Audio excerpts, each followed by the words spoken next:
does justice mean to you? What does freedom mean to you? Nah, man, I'm not going to... Rock the Vote has never been shy about using celebrity to reach out to youth voters, and the 2010 midterm vote is no different. This is the biggest midterm election campaign we've run in the organization's 20-year history, and so far we've registered more than 280,000 young people.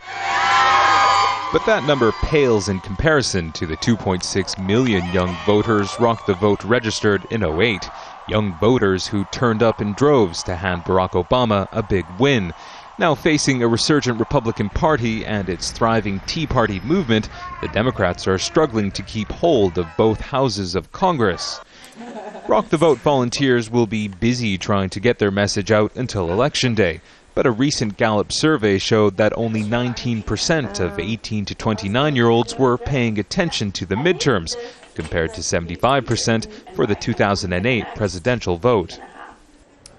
Well, it is difficult because there are so many different races. You can't focus on one particular race and streamline the issues because they vary city by city.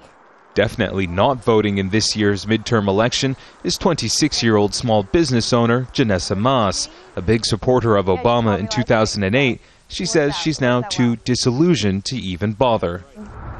I just feel that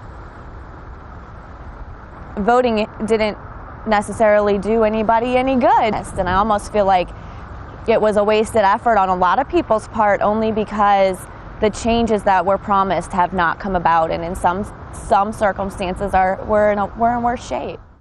Midterm elections rarely attract the same volume of voters as presidential elections, and young people have historically opted to sit out. And while big efforts are being made to encourage young people to the polls in this midterm election, it doesn't look like that's going to happen. Imtiaz Tyab, Al Jazeera, Washington.